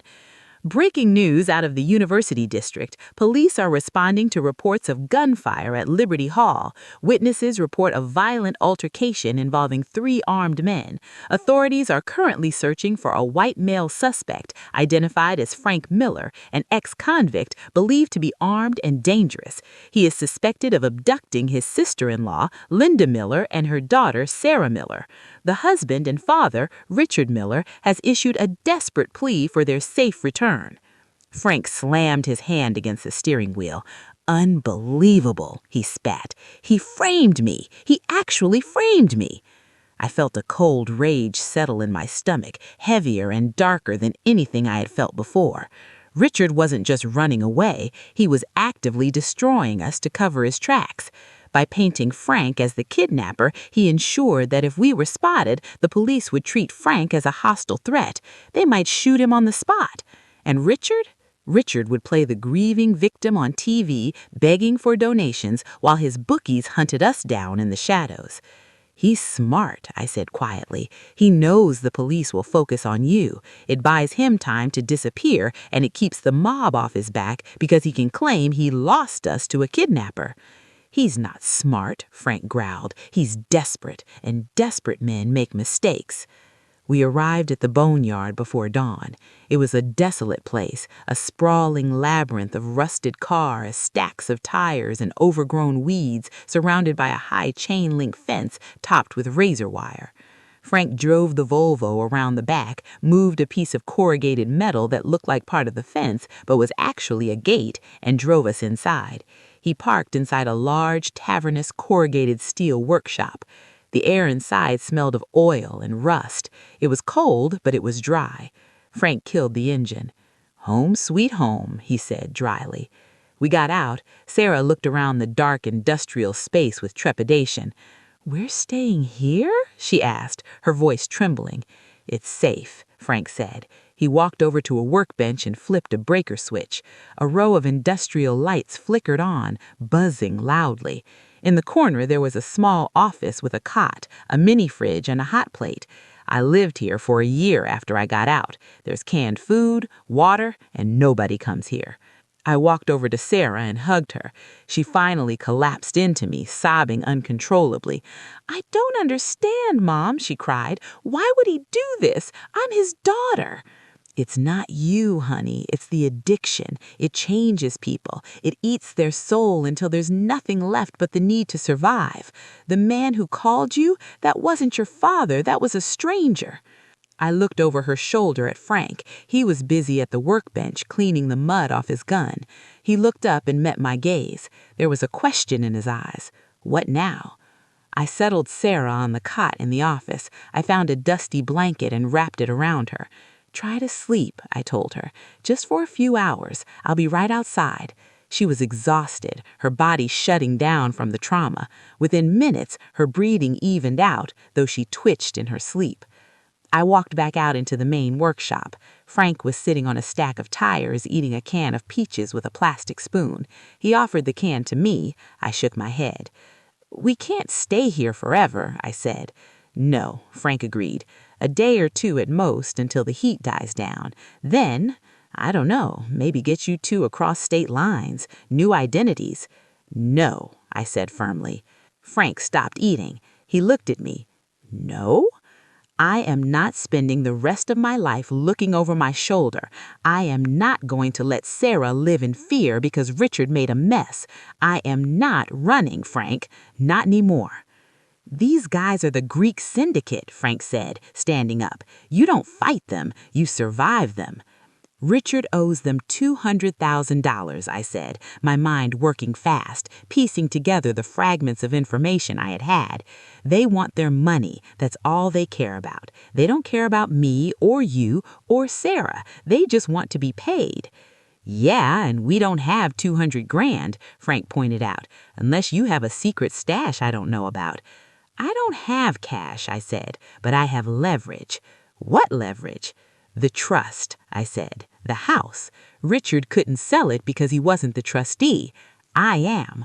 So what? The house is radioactive right now. You can't sell it. No, I said, a dangerous idea forming in my mind, but I can use it. Mickey K wants assets, right? He wants his money back. Richard told him he'd sell the house to pay the debt. Mickey K was expecting a payout today. And he didn't get it, Frank said. That's why he's mad. What if we give him what he wants? I asked. Frank stared at me as if I had grown a second head. You want to pay the mob? With what money? Not money, I said. Information. And the house. I walked over to the workbench, my hands resting on the cold steel. Richard is the one who screwed them. Richard is the one who lied. Richard is the one running. If we can prove to Mickey K that Richard has the money or that Richard stole from them, maybe they'll stop hunting us and start hunting him. Richard doesn't have the money, Frank argued. He lost it. Are we sure? I asked. He said he lost it. He said the markets crashed. But Richard... The sun began to bleed through the cracks in the corrugated steel roof, casting long, dusty beams of light across the workshop floor. We had been waiting for an hour, the silence of the scrapyard heavy and oppressive. Frank was pacing near the entrance, his boots crunching softly on the concrete, his hand never straying far from the waistband of his jeans. Sarah was still asleep on the cot in the office, her breathing shallow and uneven, the sleep of the exhausted and the traumatized. I sat on the hood of the matte black Chevelle, staring at the burner phone in my lap, willing it not to ring, yet terrified of the silence. This was the eye of the storm, the moment where gravity seems to suspend before the crash. I thought about the woman I was 48 hours ago, worrying about the roast being dry, worrying about the neighbors thinking my lawn was overgrown. That woman felt like a stranger, a naive ghost who had lived in a bubble of comfortable lies. The woman sitting on this car was different. She was colder, she was harder, she was ready to burn down the world to save her child.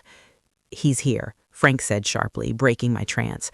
I looked up. Through the dirty window, I saw a gray sedan rolling slowly down the gravel path, navigating the maze of crushed cars. It stopped at the gate. Frank moved to the gap in the fence, checking the mirrors, checking the perimeter. He waved the car in. Mr. Sterling stepped out of his vehicle, looking completely out of place in his tailored wool coat and silk scarf amidst the grease and rust. He was clutching a brown leather briefcase to his chest as if it were a life preserver. He looked pale, his age showing in the tremor of his hands and the deep lines etched around his mouth. "Linda," he breathed as I approached him. He didn't offer a hand, he just looked at me with a mixture of relief and horror. "The police, they are everywhere. They have your picture on every channel. They're saying you're a victim of Stockholm Syndrome. They're saying Frank brainwashed you." "Let them talk," I said, taking his arm and leading him into the workshop. "Did you get it?" "I did," he said, tapping the briefcase. "But Linda, I had to call in favors I didn't even know I had. The bank manager is an old friend, but he was suspicious. If the police find out I accessed a fugitive's box..." "You'll be disbarred," Frank finished, walking up behind us. "We know the risks, counselor, and we appreciate it." We gathered around the workbench. Frank cleared away a pile of spark plugs and carburetor parts to make room for Mr. Sterling's laptop. He opened the briefcase and produced a small silver external hard drive. It looked so innocuous, so small, yet I knew it contained the autopsy of my marriage. "Plug it in," I said. Mr. Sterling connected the drive. The screen flickered. A password prompt appeared. "Do you know it?" Frank asked. "I know it," I said. I typed in the date of our first date, 061498. It didn't work. I tried Sarah's birthday, 031202. Access denied.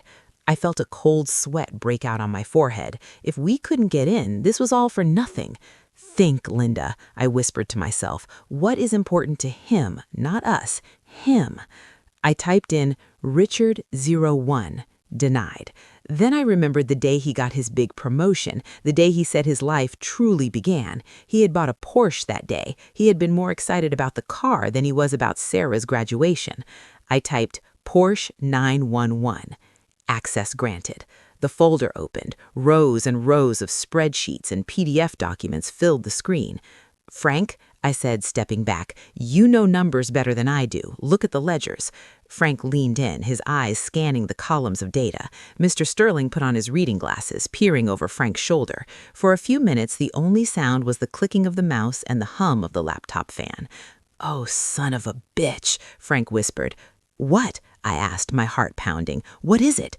"He didn't lose the money," Frank said, looking up at me with wide eyes. "He didn't lose any of it." "But he said the market crashed," I stammered. "He said crypto—" "Decoy," Frank said, pointing to the screen. "Look here, he moved the liquidity from your joint accounts in the retirement funds into a holding company called Apex Ventures. Then Apex Ventures reported massive losses on paper. But look where the money actually went." He clicked on a subfolder. Wire transfers. Panama, the Cook Islands. He moved it all offshore. "How much?" I asked. $2.4 million, Frank said. "He stole everything you had, Linda, every penny."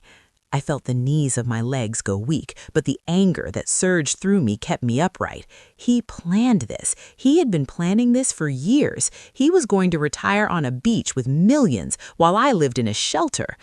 "But wait," Mr. Sterling interrupted, pointing a bony finger at another file. "What is this? The Greek account?"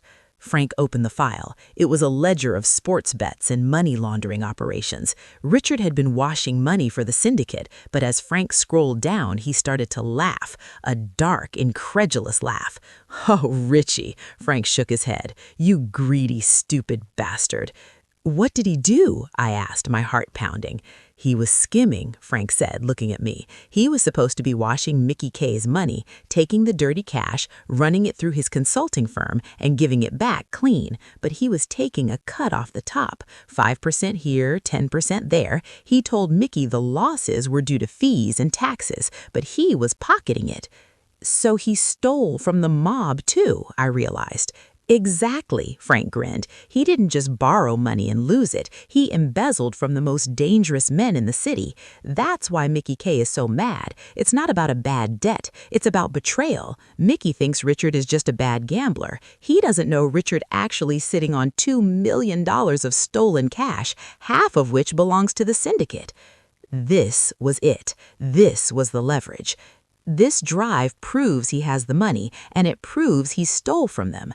"Yes," Frank said. "If Mickey K sees this, he won't care about you or the house anymore. He'll want Richard's head on a pike to get the access codes to those offshore accounts." "Then we give it to him," I said. "Linda," Mr. Sterling warned, "you are talking about negotiating with a crime lord. This is not a board meeting. If you go to him, he might just kill you and take the drive." "He might," I admitted, "but if I don't, he will definitely kill Sarah, and he'll keep hunting us forever." I walked over to the desk where the burner phone lay. I picked it up. My hand wasn't shaking anymore. I felt a strange sense of calm, the kind that comes when you have nothing left to lose. "What are you doing?" Frank asked. "I'm ending this," I said. I dialed the number that had called me the night before. It rang once, twice. "Yeah?" the gravelly voice answered. "It's Linda Miller." Silence, then a low chuckle. "Mrs. Miller, I hear you've been busy. A flare ban? Very cinematic. I didn't think you had it in you." "I have something you want," I cut through his mockery. "Unless it's 200 large, I'm not interested. And since you're on the run, I doubt you have my cash, which means I'm going to have to take it out on the girl." "I don't have your 200,000, I said calmly. "I have 2.4 million. The line went dead silent. I could hear him breathing. "What did you say?" His voice dropped an octave, losing the playfulness. Richard didn't lose your money, I said calmly. He been skimming from you for 2 years. He moved it all to an offshore account in the Cook Islands. I have the ledgers. I have the bank codes. I have the proof. You're lying, Mickey hissed. Richie is a loser, not a thief. He played you, I said. He played all of us. He's sitting on a beach somewhere laughing at you because he thought you were too stupid to catch him. He thought he could feed you his wife and daughter as a distraction while he disappeared with your money. There was a long pause. If you're lying to me, Linda, I will peel the skin off your bones. I'm not lying, I said. I have the hard drive. I'm willing to give it to you. For what price? My life and my daughter's life and Frank's life. You take the drive, you go get your money from Richard, and you leave us alone forever. The debt dies with him. Mickey K was silent for a moment, weighing the options. 200 grand was a debt, 2 million was a fortune, and the insult of being robbed by his own accountant was a fire that needed to be put out with blood. Bring me the drive, he said. Not to your place, I said quickly. Neutral ground, public. No police, he warned. No police, I agreed. If I see a cop, I smash the drive, and your money stays in the Cook Islands forever. Fine, he said. The shipyards, Pier 4, inside the old ferry terminal. 1 hour. Come alone. I'm bringing Frank, I said. He drives. Fine. 1 hour. Don't be late. The line clicked dead. I lowered the phone and looked at Frank and Mr. Sterling. The room was spinning slightly, but I forced myself to focus. He bought it, I said. Pier 4, 1 hour. Pier 4, Frank grimaced. That's his territory, Linda. It's a kill box. He can have snipers in the rafters. He can trap us in there. He won't kill us until he has the codes. We have to make sure he can't get the codes without letting us walk away. How do we do that? Mr. Sterling asked. We don't give him the drive, I said, a plan forming in my mind. Frank, can you copy just the ledger showing the theft onto a flash drive, but keep the password and the account numbers on the main drive? Yeah, Frank nodded. I can partition it. Good. We give him the flash drive. It proves I'm telling the truth, but if he wants the money, he has to let us walk away. Frank looked at me, a gleam of respect in his eyes. You're playing a dangerous game, Linda, but I like it. Just then, the office door creaked open. Sarah stood there, wrapped in the blanket, looking at us with wide, red-rimmed eyes. You're going to meet him? She asked, her voice trembling. The man who wants to kill us? I'm going to fix this, Sarah, I said, walking over to her. She looked at the laptop, then at Frank, then at me. I want to help, she said. No, I said instantly. You are staying here with Mr. Sterling. It's too dangerous. The pier was a graveyard of industry, a sprawling skeleton of rusted cranes and rotting wood jutting out into the gray, churning water of the bay. The rain had reduced to a freezing drizzle that coated everything in a sheen of ice, making the world look brittle and sharp. The black Chevelle rumbled over the potholes of the access road, the suspension groaning in protest. Inside the car, the air was thick with tension and the smell of old leather and gasoline. I adjusted the Kevlar vest beneath my coat. It felt heavy and constricting, a constant reminder that I had crossed a line from which there was no return. I wasn't just a woman dealing with a bad divorce anymore. I was a combatant entering a war zone. Remember, Frank said, his voice low as he killed the headlights, letting the car roll to a stop in the shadow of a shipping container. Don't show fear. These guys are predators. If you flinch, they bite. If you apologize, they bite harder. You walk in there like you own the place. You walk in there like you're the one doing them a favor. I nodded, my throat too dry to speak. I looked at my hands. They were steady. It was strange. My mind was screaming in terror, playing out scenarios where we were executed in a damp warehouse, but my body was calm. It was a cold, mechanical calm, the kind that comes when you realize the worst has already happened. My husband had betrayed me.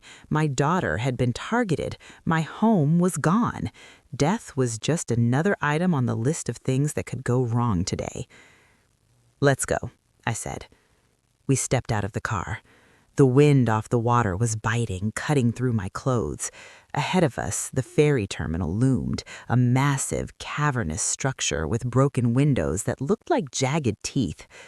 2 men were standing by the rolling metal door. They were smoking, the orange embers of their cigarettes glowing in the gloom. As we approached, they flicked the butts away and stepped forward, blocking our path. One was the giant from my house. He grinned when he saw me, a nasty, predatory expression. "Mrs. Miller," he sneered, "you brought a date." "We're expected," Frank growled, stepping in front of me. The giant looked Frank up and down, unimpressed. Pats, arms up. Frank hesitated, then raised his arms. The men patted him roughly, pulling the handgun from his waistband and a knife from his boot. They tossed the weapons into a puddle nearby. Then the giant turned to me. "Don't touch her," Frank said, his voice dropping to a lethal whisper. "She's not carrying, and if you put a hand on her, the deal is off and your boss loses his millions." The giant paused, looking at the door behind him, then back at me. He spat on the ground. "Go on. He's waiting in the ticketing hall." We walked past them, into the dark belly of the terminal. The space was vast, echoing with the sound of dripping water. Pigeons fluttered in the rafters high above. In the center of the hall, illuminated by a single portable work light that cast harsh, long shadows, sat a folding table and 3 chairs. Mickey K was sitting there. He wasn't what I expected. I had pictured a monster, a brute. Instead, he was a small man, balding, wearing a neatly pressed tracksuit and reading glasses. He looked like a grandfather who spent his days betting on horses. But the men standing behind him, 3 of them holding automatic rifles, dispelled any illusion of harmlessness. Mickey looked up from a newspaper as we approached. He took off his glasses and folded them slowly. His eyes were like shark eyes, flat, black, and utterly devoid of empathy. "Mrs. Miller," he said, his voice the same gravelly rasp I had heard on the phone. "You have courage. I like that. Most people in your position are halfway to Mexico by now." "I have no interest in Mexico," I said, stopping at the edge of the light. "I have an interest in staying alive." "A noble goal," Mickey said. He gestured to the empty chairs. "Sit." We sat. The metal chairs were cold. I placed the small flash drive Frank had prepared on the table between us. It looked tiny, insignificant against the scratched plastic surface. "Is that my money?" Mickey asked, nodding at the drive. "That is the proof of where your money went," I corrected, "and it's proof who took it." Mickey picked up the drive, turning it over in his fingers. "Richie told me he lost it on futures. He cried, he begged. It was quite a performance. You're telling me he was lying?" "I'm telling you he was stealing. Richard has been skimming from your laundering operation for 2 years. He built a nest egg, $2.4 million. He moved it to the Cook Islands 3 days ago. He didn't lose your money, Mickey. He stole it to fund his retirement. He planned to leave me, leave the country, and leave you holding the bag." Mickey's face didn't change, but the air in the room seemed to drop 10 degrees. He signaled to one of his men, a tech-looking guy with a laptop. He came over, took the drive, and plugged it in. We waited in silence. The tech guy typed furiously for a minute. Then he stopped. He looked at Mickey, his eyes wide. "Boss," the tech said quietly, "she's right. It's all here. The ledgers, the discrepancies. He was cooking the books. The losses from the shell companies matched the wire transfers to the offshore accounts almost exactly." Mickey didn't move. He didn't shout. He just stared at the table, a vein in his temple pulsing slowly. $2.4 million, he whispered. "The little rat was eating my cheese right in front of me." He looked up at me. "And the access codes, the account numbers?" "Not on that drive," I said. "That drive is just the ledger.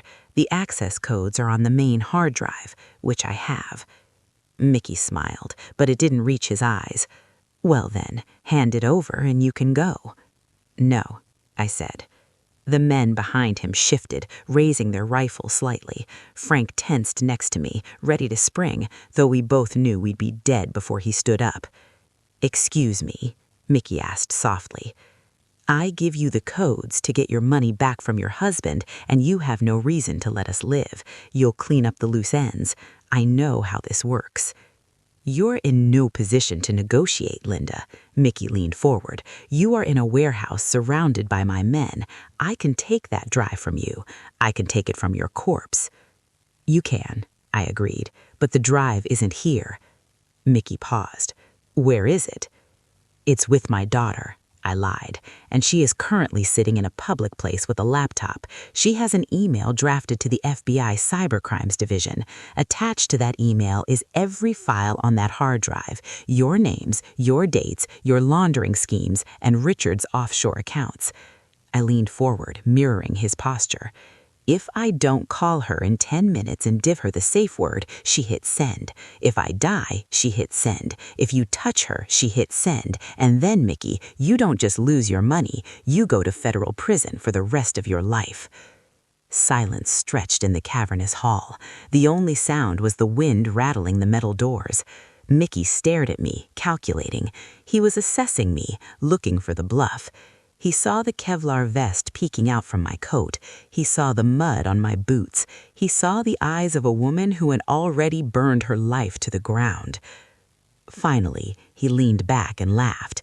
It was a dry, appreciative sound. "Dead man switch. Classic. Richie always said you were just a housewife. He said you were soft. He really didn't know you at all, did he?" "He made a lot of mistakes," I said. "Okay," Mickey said, slapping his hands on his knees. "I believe you. You want to trade. You give me the codes to get my money back from your husband, and I let you walk. Is that the deal?" "That's the deal. With one condition. You leave Sarah alone, permanently. If I ever see one of your cars near her dorm again, the email goes to the FBI." "Done," Mickey said. "I don't care about the girl. I want the money, and I want Richard." He pulled a burner phone from his pocket and slid it across the table. "Call her. Tell her to email the codes to this number, not to the FBI, to me." I picked up the phone. I dialed Sarah's number. "Sarah," I said when she answered, "it's Mom. We're okay." "Mom?" Sarah's voice was shaky. "Are you safe?" "For now. I need you to send the file, the one labeled keys. Send it to the number I'm texting you now, just that file. Keep the rest." "Okay," Sarah said. "Sending it now." I hung up. A moment later, the tech guy's phone pinged. He checked it. He nodded to Mickey. "We got it. Codes look valid. Cook Islands." Mickey stood up. He buttoned his jacket. "Pleasure doing business with you, Mrs. Miller. You've saved me a lot of trouble, and you've signed your husband's death warrant. I hope you can sleep with that." "I'll sleep just fine," I said, standing up. He made his choice. "Go," Mickey said, waving his hand dismissively, "before I change my mind." Frank grabbed my arm, and we turned to leave. We walked back through the dark terminal, past the guards, past the giant who glared at us. I didn't look back. I kept my eyes on the rectangle of gray light that was the exit. My legs felt like jelly, but I forced them to move. We stepped out into the rain. We got into the Chevelle. Frank started the engine, and we reversed out of the pier, tires spinning on the wet gravel. We drove for a mile in silence, putting distance between us and the guns. Finally, Frank let out a long, explosive breath. "You," he said, shaking his head, "are absolutely terrifying. I thought for sure he was going to shoot us." He wanted. The engine of the Chevelle roared like a dying beast as Frank pushed the needle past 100 miles an hour. The world outside the window was a blur of wet asphalt and gray sky, smeared by the relentless drizzle. I wasn't looking at the road. I was clutching the dashboard with one hand and my phone with the other, redialing Sarah, then Mr. Sterling, then Sarah again. Each time, the call went to voicemail. Each unanswered ring was a hammer blow through my chest, cracking my composure a little more.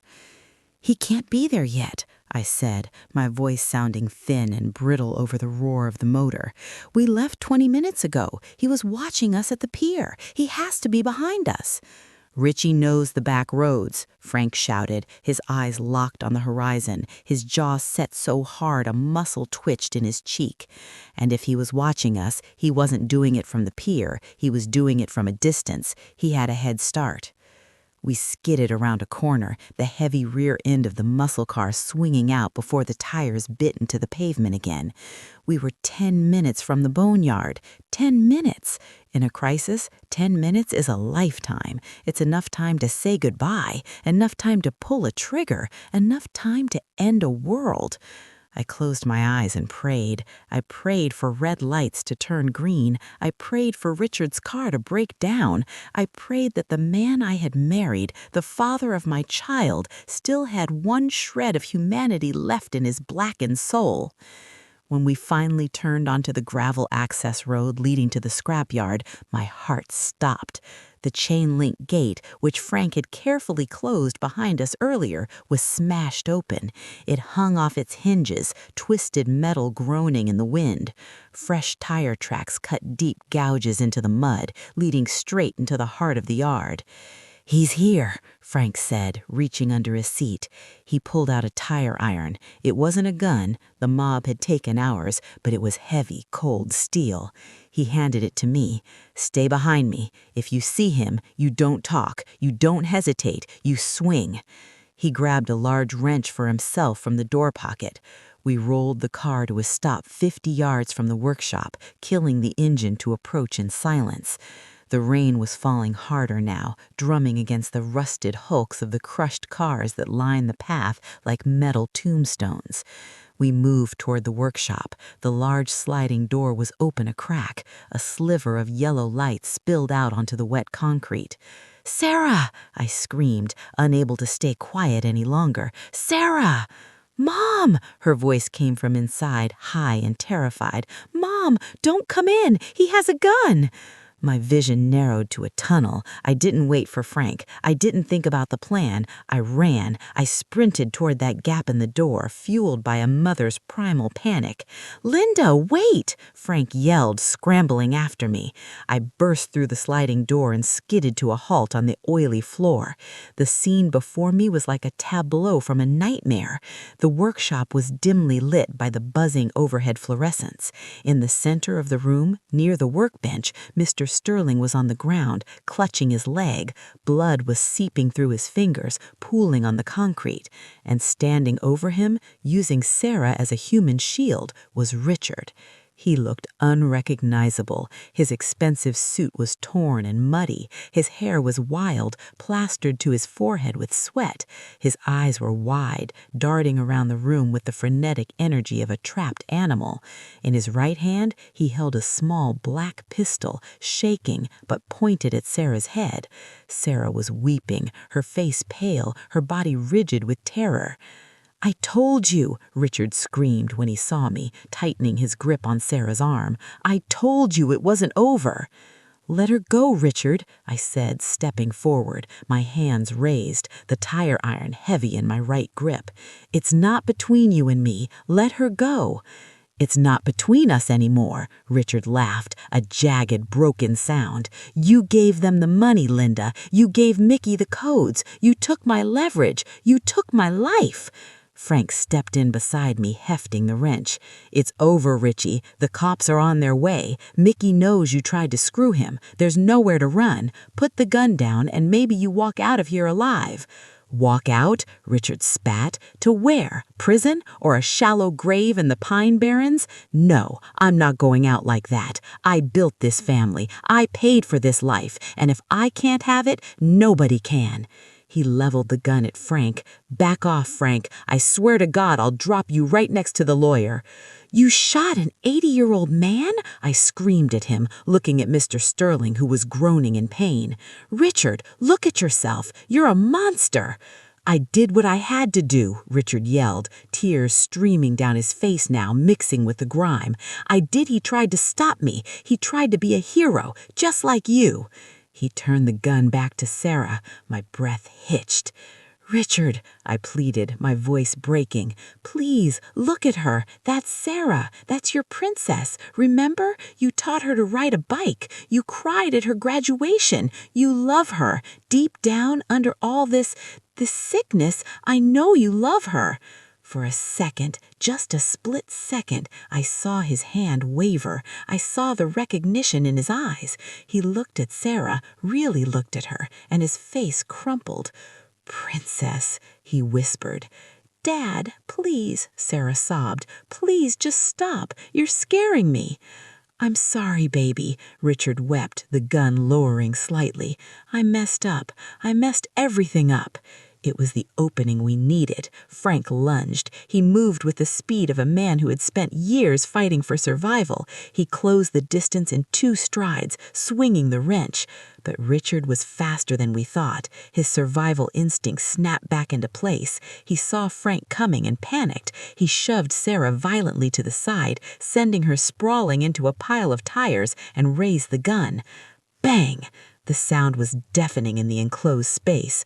Frank jerked back as if he'd been punched in the shoulder. He spun around and fell to one knee, clutching his chest. No! I screamed.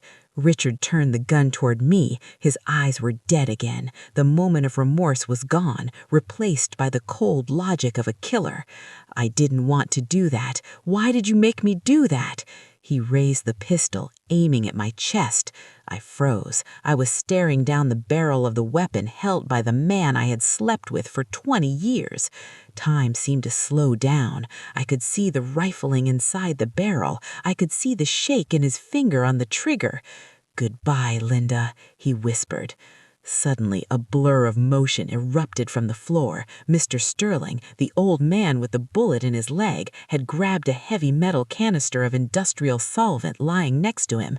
With a roar of effort, he slid it across the floor. The canister slammed into Richard's shins. Richard stumbled, crying out in surprise. His aim went wide. The gun fired. Bang! And the bullet sparked off the metal wall beside my head. I didn't think. I didn't hesitate. I acted. I charged. I covered the 10 feet between us in a heartbeat. Richard was trying to regain his balance, trying to bring the gun back around. He looked up, his eyes widening as he saw me. He didn't see his wife. He saw an avenging angel. I swung the tire iron with every ounce of strength I possessed. I swung it for the lies. I swung it for the theft. I swung it for Sarah. The steel connected with his wrist with a sickening crack. Richard screamed and dropped the gun. It skittered across the concrete floor, sliding under a car. He clutched his broken wrist, falling back against the workshop, but he wasn't done. He lashed out with his other hand, punching me in the face. The blow knocked me backward, my head swimming, the taste of blood filling my mouth. I fell hard, the tire iron slipping from my grasp. Richard scrambled toward the gun. He was crawling, desperate, sobbing in pain. "Sarah!" I yelled, my vision blurring. "Get the gun!" Sarah was already moving. She scrambled out of the tires. She reached the gun just as Richard's hand stretched out for it. She kicked it. She kicked it hard, sending it spinning away into the darkness of the shop. Richard roared in frustration. He grabbed Sarah by the ankle, dragging her down. "You ungrateful little brat!" I forced myself up. My head was pounding. I looked around for a weapon. My eyes landed on the flare gun Frank had left on the workshop earlier, the one we hadn't used. I grabbed it. I didn't know if it was loaded. I prayed it was. "Get off her!" I screamed. Richard looked up. He was on top of Sarah, his hand raised to strike her. When he saw the orange plastic gun in my hand, he froze. "You won't," he sneered, panting heavily. "I'm not the woman you married, Richard," I said, my voice cold and steady. "That woman is dead. You killed her." I pulled the trigger. Whoosh! The flare didn't hit him. I aimed it at the wall behind him, at the stack of oil-soaked rags and old hydraulic fluid containers. The flare exploded against the cans. Instantly, a wall of fire roared to life. The heat was intense, blistering. The flames licked up the wall, separating Richard from us, creating a barrier of inferno. Richard scrambled back, shielding his face from the heat. The fire was spreading fast, consuming the old wood and oil of the workshop. "Get out!" Frank yelled, struggling to his feet, one hand pressed to his bleeding shoulder. "The whole place is going to go up. There's gas tanks in here." I grabbed Sarah, pulling her away from Richard. "Come on." We helped Mr. Sterling up. He groaned but managed to hobble, leaning heavily on me. The days that followed the fire at the boneyard are a blur in my memory, a montage of sterile hospital waiting rooms, police interrogation tables, and the flashing strobe lights of emergency vehicles reflecting off wet pavement. They found Richard's body in the ashes of the workshop. The official report said he died of smoke inhalation before the fire consumed him. I didn't ask for the details. I didn't want to know. I arranged for a simple cremation.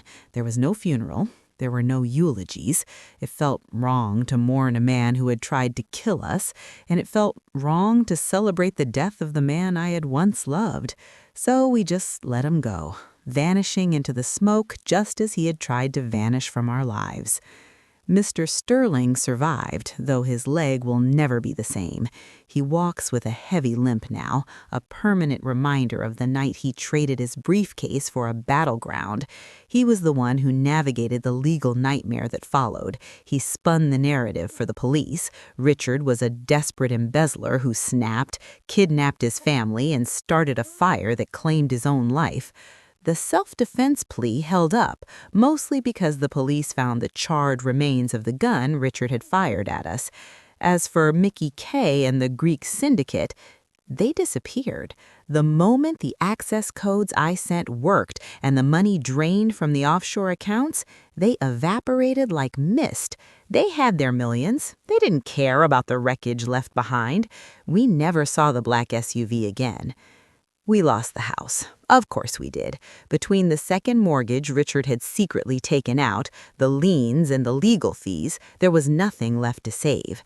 I watched the bank auction it off 3 months later.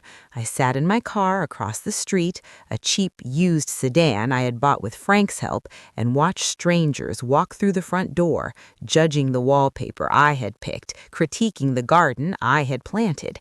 I thought I would cry. I thought I would feel that crushing weight of homelessness again. But as the gavel fell and the sold sign was hammered into the lawn, I felt something entirely different. I felt lighter. That house wasn't a home anymore. It was a mausoleum of lies. It was the stage where Richard had performed as 20-year con.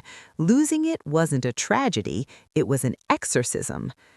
6 months have passed since that night.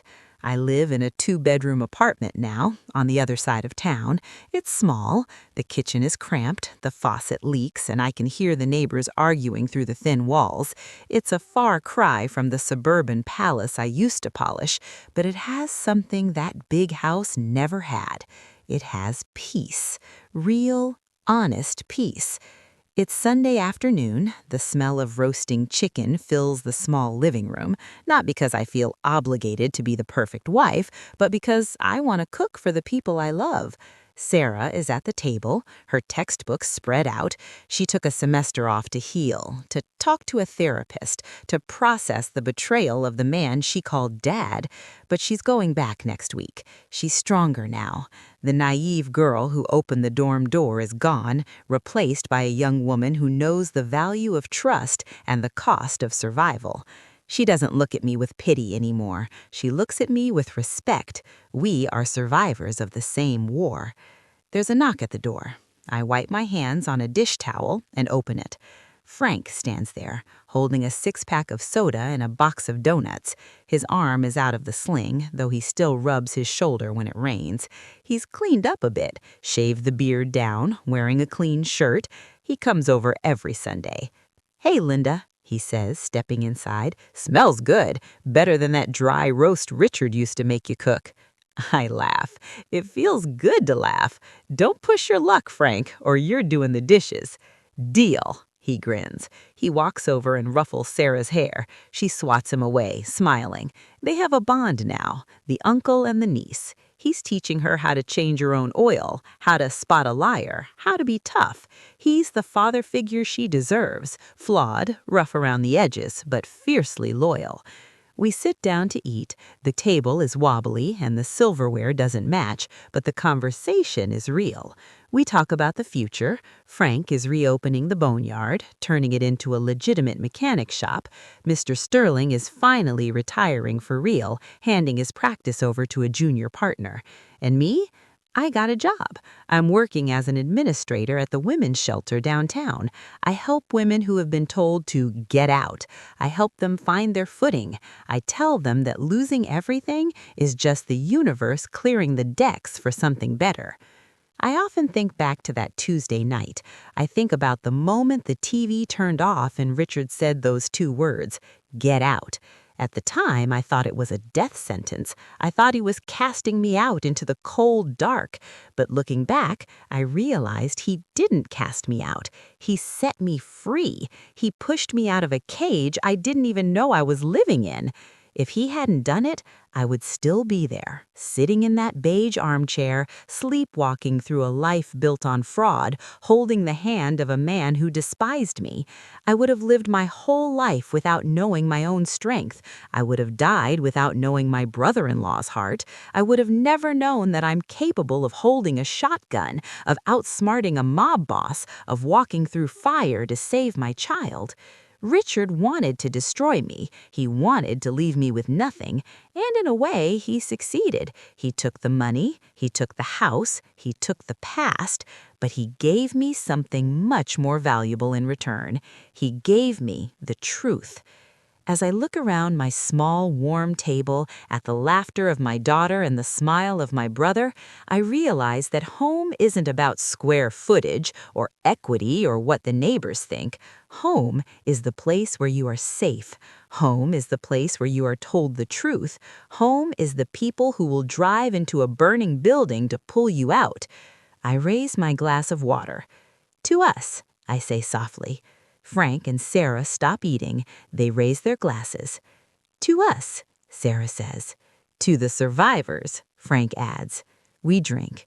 The rain taps against the window pane, the same sound as that night, but it doesn't scare me anymore. Let it rain. Let the storms come. We've been through the fire, and we're still here. I am Linda Miller. I am 53 years old. I have no savings, no husband, and a leased car. And I have never been happier in my life.